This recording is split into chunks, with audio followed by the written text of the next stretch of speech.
Hey there, health warriors. Patient restraints, whether physical or chemical, are sometimes used to prevent harm. But when used excessively or inappropriately, they can do more harm than good. Today, we're diving into the hidden dangers of patient restraints, when they're necessary, the serious risks involved, and the ethical concerns that every healthcare provider must consider. Let's get started. Restraints are any device, medication, or method used to restrict a patient's movement or behavior to prevent harm to themselves or others. Two common types of restraints in healthcare are physical restraints: wrist ties, lap belts, vests, mitts, bed rails used as barriers; chemical restraints, medications like sedatives or antipsychotics given not for treatment but to control behavior. Used appropriately and sparingly, restraints can save lives, but overuse can violate patient rights, damage trust, and cause long-term harm. Restraints should only be used when less restrictive alternatives have failed. The patient is at immediate risk of harming themselves or others.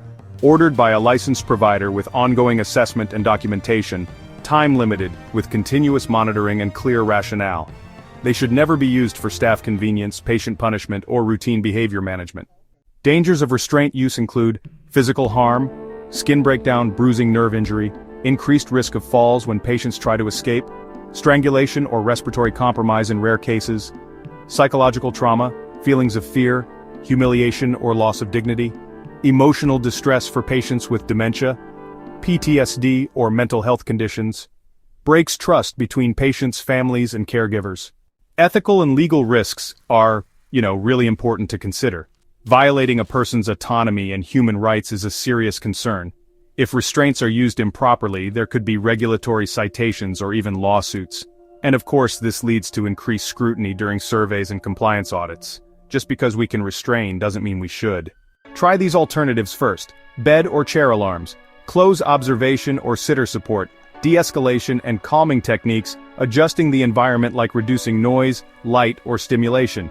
Meaningful activities to reduce agitation, medication review to avoid unnecessary sedation, and family involvement and reassurance. Communication is key. Ask, why is the patient acting this way? Not just, how do we stop them?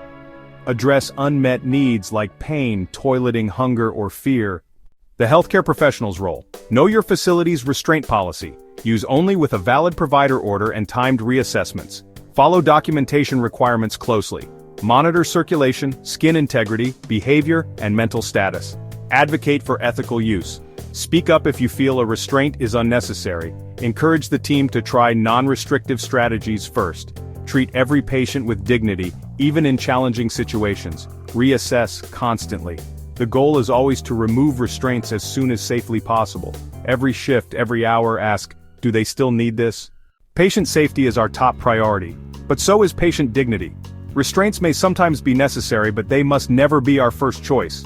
With teamwork, compassion, and the right tools, we can find safer, more ethical ways to care.